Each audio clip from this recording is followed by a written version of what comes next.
Good afternoon, everybody, and a very warm welcome to today's webinar. Thank you for joining us for what promises to be a very insightful discussion exploring the potential and debunking some of the myths around the intricacies of AI and the investment opportunities within this space. My name is Paul Price, and I am CEO and founder of Haven Green Investment Management, a partner to Alpha Intelligence Capital, a global VC fund investing in the AI space and machine learning, also in the process of raising their second fund. Indeed, navigating such a complex environment requires deep knowledge and seasoned expertise, and AIC are just that. Founded in 2018, they are pioneers in AI investment, having invested in more than 30 companies across the globe over the last 5 years. Furthermore, AIC has been ranked among the 5 best VC funds in AI globally. Today, we are delighted to speak to co-founder and managing partner Antoine Blondeau, a visionary entrepreneur and technology veteran and founder of Sentient Technologies, amongst many others, and Arnaud Barthelemy, partner and investor in AIC. Both Antoine and Arnaud live and breathe AI day in and out, and are ideally placed to help us understand the impact of AI in an era where technology is evolving at an unprecedented pace. I would note that OpenAI, which is obviously a live subject at the moment, is one of the portfolio companies within AIC. And unfortunately today, you will understand that we will not be able to make any direct comment on this. However, we will provide an inbox address at a later stage that we will be happy to take your questions on and respond to you more directly with regard to this subject. Our aim during the short webinar is to guide you through the fascinating landscape of artificial intelligence, shedding light on its applications across industries, its transformative influence on business, and the ethical considerations that accompany this groundbreaking technology. Before we start, a bit of housekeeping. 30 minutes today, which is tight, to discuss such a complex topic, and we do welcome your questions. And if time does not permit us to address them during this session, we will follow up with you all individually. We are sharing the inbox address once again on the screen now for you to submit any questions. Thank you. So moving on, Antoine, very welcome today and thank you for your time. Maybe start to kick off and talk about the basics of AI, how it is impacting and going to impact every product and service we know going forward. Hey, hi, Paul, and just a pleasure to be here, and thank you all for joining this webinar today. I really appreciate the time. So it's an important time in the industry of the science of AI, the industry of AI. It's an important time just because we're beginning to witness the birth of what I really would call a new intelligence. And since everything we do, everything we built, everything we use is the product and the outcome of human intelligence. It follows that if you begin to augment or transform or replace human intelligence by machine intelligence, then of course every product, every workflow, every service is game. And game for change and game for evolution. That's why what's happening these last few quarters and few years is not just important technologically, but it's very important economically, societally, and across many other dimensions. So if we get down to what it means for us as humans in terms of the products and services we use, it just runs the gamut. A good example is healthcare. Today, you can go to the doctor, get a CT scan, MRI. The odds are that there will be a diagnostic that's augmented by machine learning today. And we invest in a company called AI Doc, Israeli-based, but very present and leading in the US, that just does that. That's in Fund 1. In Fund 2, we invested in what follows radiology, which is AI-enabled pathology. So in this case, it's not just medical imaging. It's about laying on a slide the outcome of a biopsy. So a tissue is being laid on a slide, and it's a very extensive multi-megapixel image, which is very hard for the human eye to process. But for the machine, it is possible. And so AI, as applied to healthcare, is going to make an enormous difference in solving problems. That applies to protocol management. We're investors in a company in the US that has done management of protocols, complex protocols for folks suffering from diabetes and hypertension. And we sold a company called InstaDeep in Fund 1 to BioNTech, which was involved in vaccine discovery. By the way, it was one of the largest exits ever of an AI firm in Europe, if not the largest. That's today. Tomorrow, we'll see a lot more, right? We'll see effectively fully augmented doctors. They'll be able to treat you in 1 minute as opposed to 20 minutes today. Maybe we'll eventually see a full replacement of 90% of diagnostics, where when profession and regulation allows it, you will be treated by a machine doctor, because that machine doctor is going to do a better job, will save your life. So that's healthcare. It extends to other things like productivity. We have today influencers that are starting to clone themselves and interact with their followers, just using effectively a clone version of their vernacular, of their style. We have coders coding at 10x speed because they are machine augmented. That's today, again. Tomorrow, what I believe we'll see is your personal rep, your representative, just doing your bidding in the digital world, negotiating your deals with the likes of Expedia and Amazon, effectively being your advocate in the digital world. That's going to happen, I think, in a few years' time. And it continues. Cybersecurity. We were heavy investors in cybersecurity. In our Fund 1, we sold a company to IBM. We have, which was effectively doing dynamic protective shielding of your environment, your laptop, your smartphone.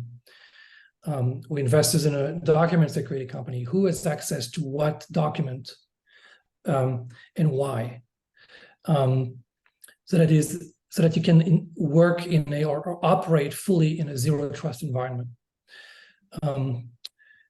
This extends to cybersecurity insurance and reinsurance. We're investors in a company in the UK that is doing very well, called Envelope.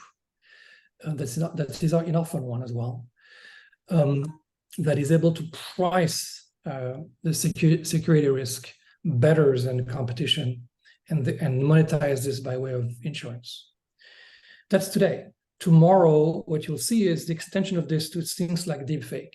How do you detect deepfakes, and how do you solve for the societal, political, economical damage that could be profound as a result of deepfake proliferation?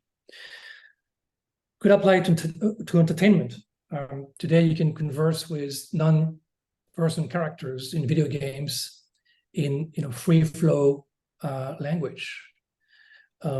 Tomorrow, you'll be able to effectively play an infinite game when there's no set scenario. The scenario just begins when you start, and it's personalized to you, and it never ends. And you'll be able to go to the movies or maybe watch Netflix, and you'll be able to interact with your movie just like you interact with your partners and friends and coworkers in the real world. The movie will evolve as you interact with it. So the way we'll consume and think of entertainment is going to be very different. Of course, the whole cognitive tasks are going to be impacted. So we'll have AI lawyers. We kind of already are beginning to see that. We'll have AI accountants. So this is also starting to happen. And we'll, I think, very importantly, solve the environment. And we will be able to do that through, for example, and sorry to cut, but we'll be able to, manage resources effectively, because what is the environment problem is how do we effectively manage resources on a very large scale in an optimized manner, and only AI can help us solve that. Thanks, Antoine. Yeah, and indeed, just you've mentioned a number of company names there, just to advise everybody not to panic if you weren't able to write those down. We will do a quick summation of that through that as well in our summary after the webinar along the way. It would be interesting, though, Antoine, to touch on a lot of talk out there about fear of AI, and also talk about the AI bubble and the potential that we're in one at the moment. And that is something that we, particularly as we've had discussions with investors, that we've had to address. So perhaps if you could just give your perspectives on that, given your history in this space. Yeah, it's a great question. So there's no doubt that there is somewhat of a bubble, particularly in the application layer, in what is called generative AI. I've been in the space for 25 years, and it is the first time that with generative AI, we're beginning to approximate human cognition. And it's a revolution. And, when my team and I built what became Siri, this is, believe it or not, more than 20 years ago, we were trying to solve for cognition. And we solved for cognition, but in a very narrow domain, very narrow. And it could not be holistic. And what's happening over the last couple of years is that you're beginning to see models that are able to cognate holistically, just like we humans are able to. And that has engendered a lot of attention. And it's no surprise that people get funded left and right, and sometimes at ridiculous valuations. And so the way to play this is twofold. And first of all, you have to differentiate between generative AI and non-generative AI, which we call internally conventional AI, which addresses things like perception. Perception is not cognition, it's essentially pattern detection. I talked about medical imaging. Can you identify something on the image? And if you can, then if you can detect that pattern, you can flag it. You don't cognate about it, you detect it. Perception and optimization. Optimization is another aspect of conventional AI, where you're tasked with finding the optimal point, right? The best possible strategy. You don't cognate, you optimize. And in conventional AI, things like perception and optimization, there's no bubble. You can invest just like you used to invest, and there's plenty of very interesting opportunities in the space. For example, we invested in an optimization company called Advanced Navigation in Australia. It's doing very well. It's in the inertial navigation space. Essentially, it is able to place you anywhere in the world without any GPS. It's used in civilian and military applications, growing very quickly. We co-invested with KKR.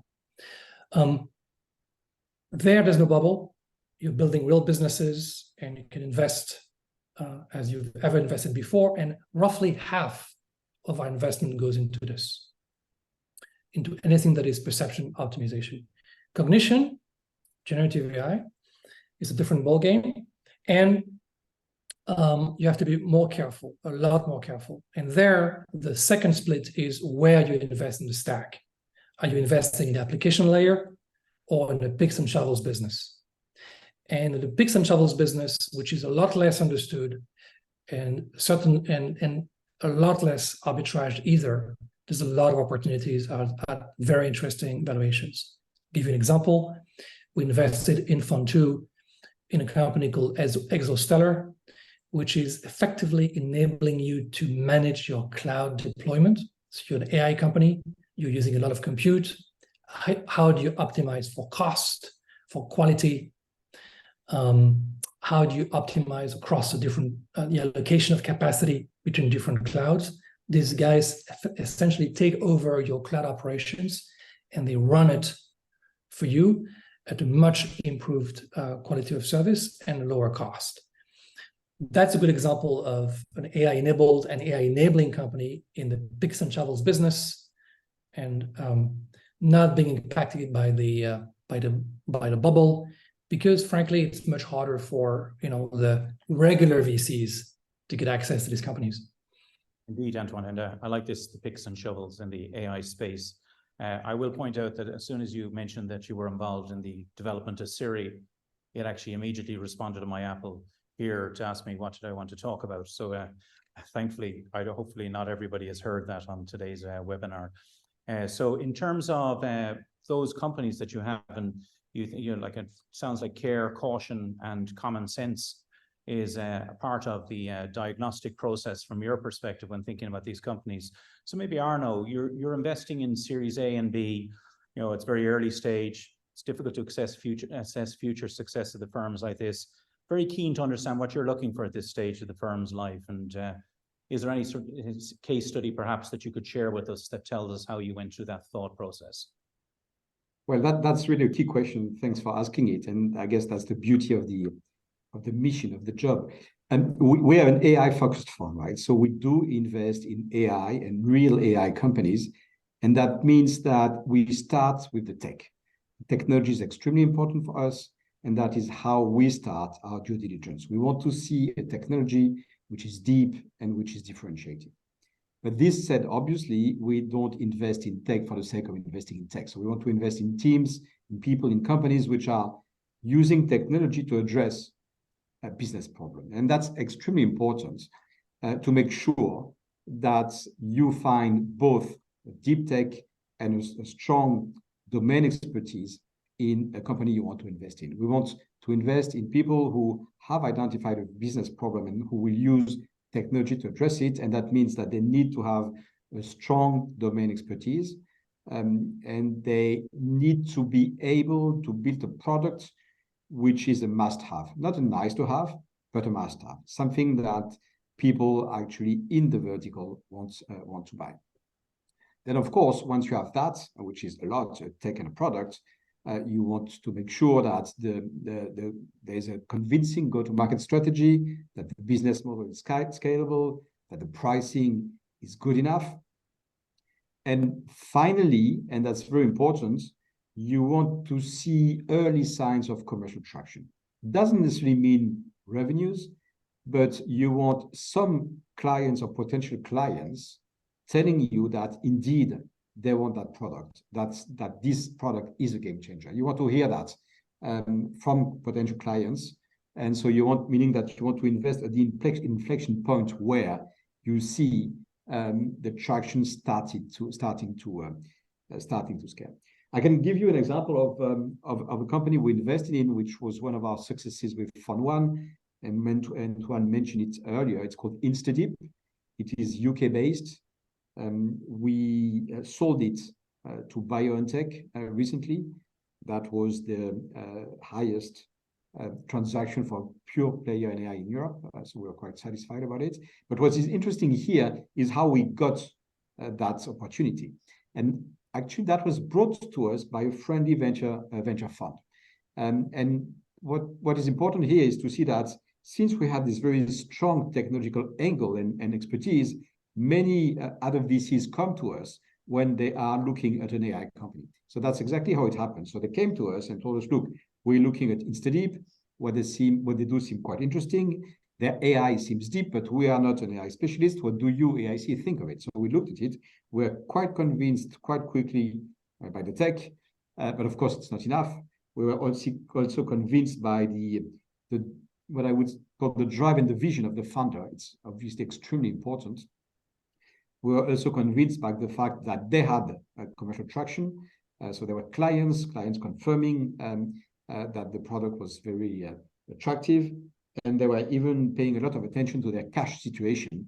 And that was 2 years ago before it became necessary for all startups to do so. So it really ticked all the boxes. We started to speak with the company.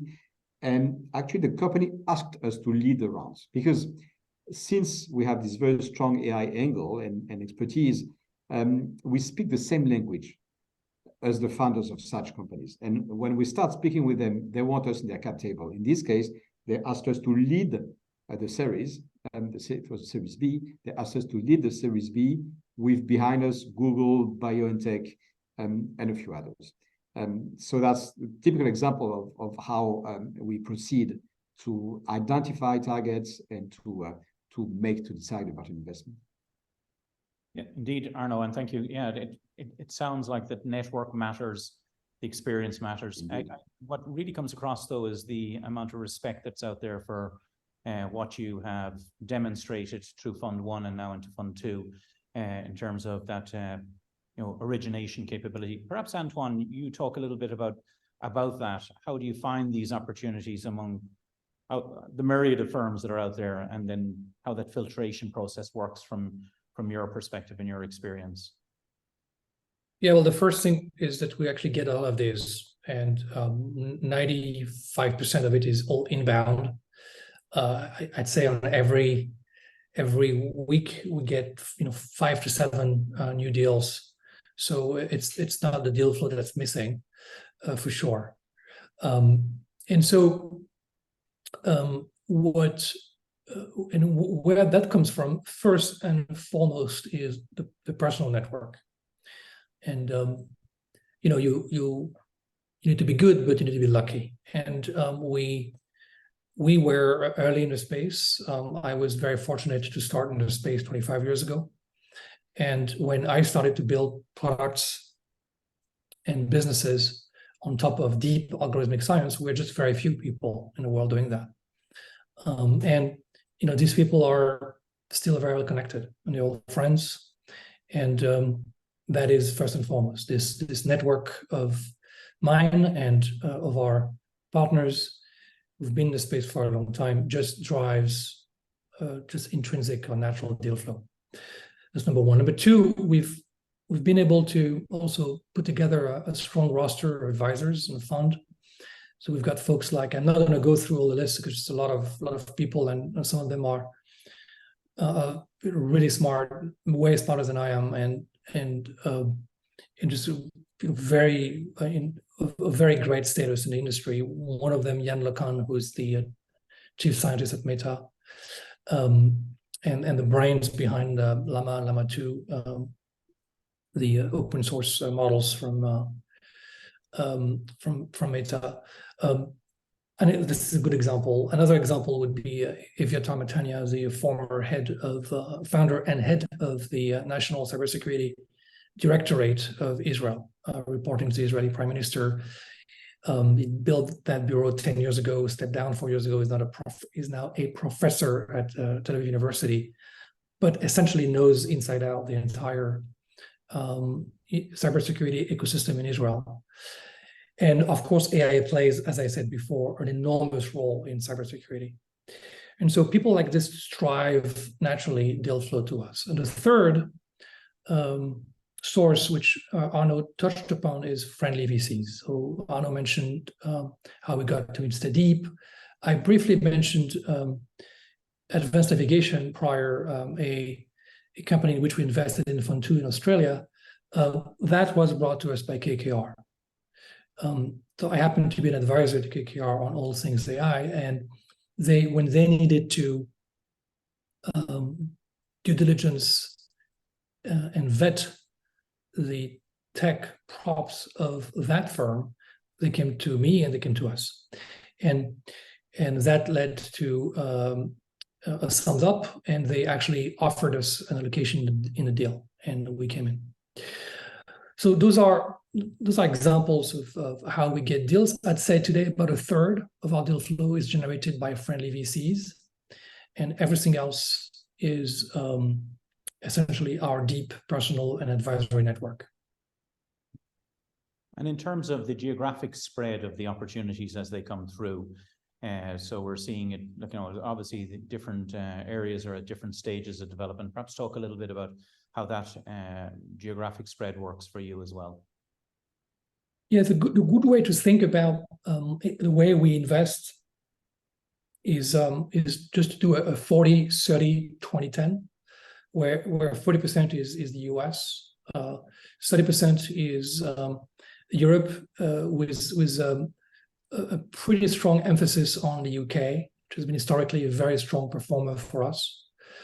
Even though the continent, is starting to rise, as you know, Germany, France, and Switzerland are starting to come up with interesting investable opportunities.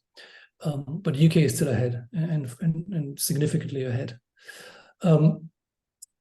The 20% then goes to Israel historically. Obviously, Israel is a much tougher in a much tougher situation currently, and so we are pausing until things recover.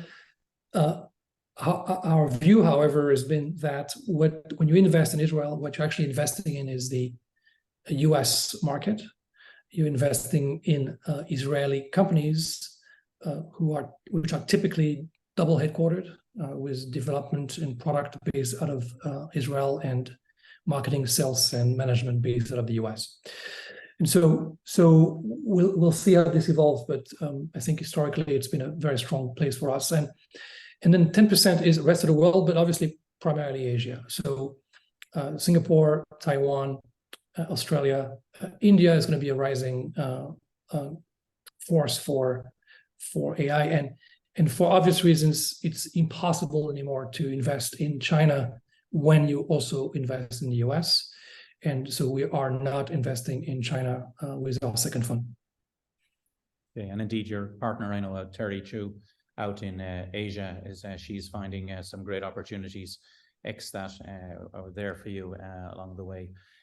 So perhaps, Antoine, given your history and your involvement at the very early stages, if not the birth of this, and not the absolute birth, but the birth itself of the revolution that we're finding ourselves in, we maybe talk about the vision for the future.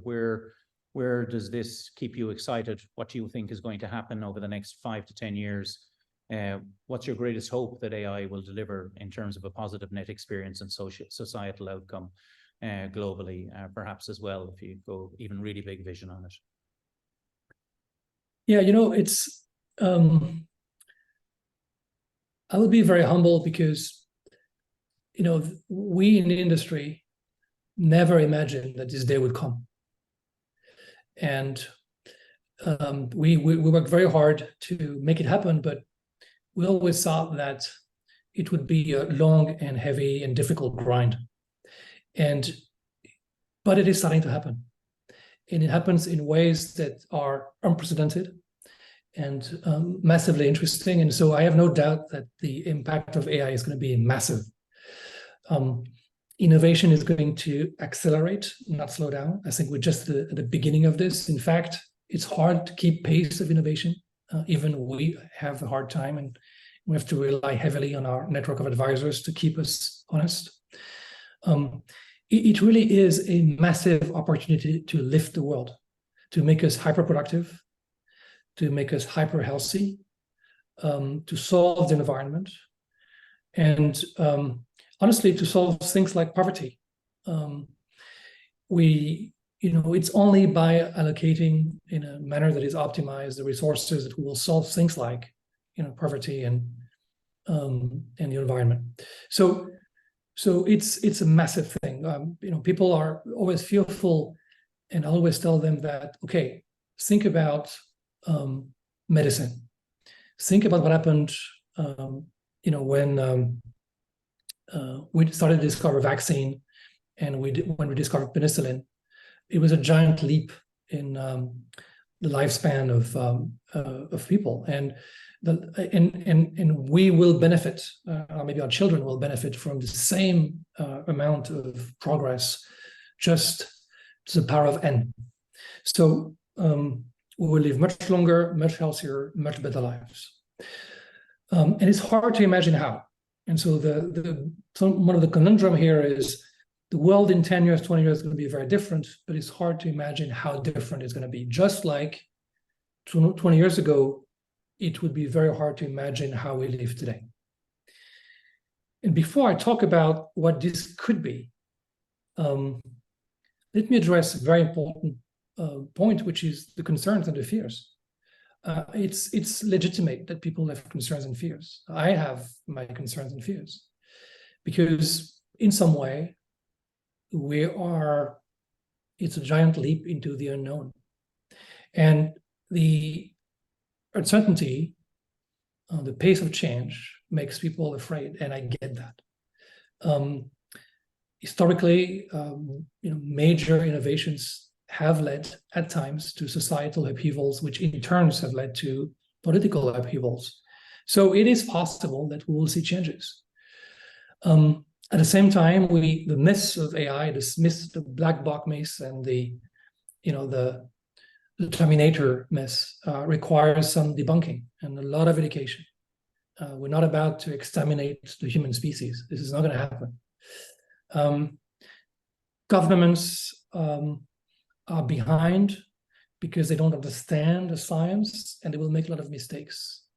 So we need to be smart at how we regulate, right? We need to regulate the application of AI, just like we regulate the application of human intelligence. But we should not regulate AI per se, just like we do not regulate the human brain.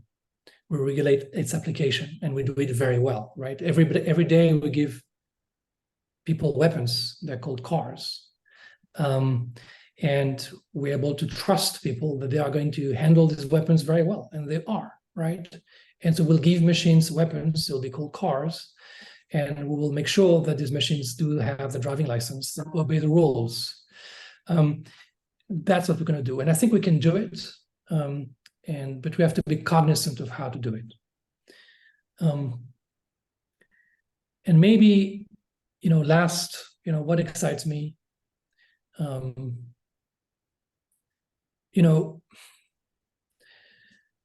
me tell you that when the internet came about 25 years ago, 30 years ago, the internet effectively created the cloud, right? And what I think is going to happen next is we'll create the AI cloud. We'll have this intelligence in the cloud that's going to be accessible at any point in time. The internet created platforms, like Amazon, like Tencent, will have access to the same thing, but it will be much more intelligent. It's going to be AI models and data marketplaces. We'll have AI solutions. We'll have app stores for AI solutions. And, I can call this intelligence on tap. We'll have that, right? And we will become very powerful as humans. And at the application layer, it was impossible 20 years ago even to imagine that we would be booking an airline ticket online. We would get to our destination, then would be picked up by a car driven by some random guy, and be staying in a place owned by some random guy, and order a meal and a TV show online and be delivered readily, immediately.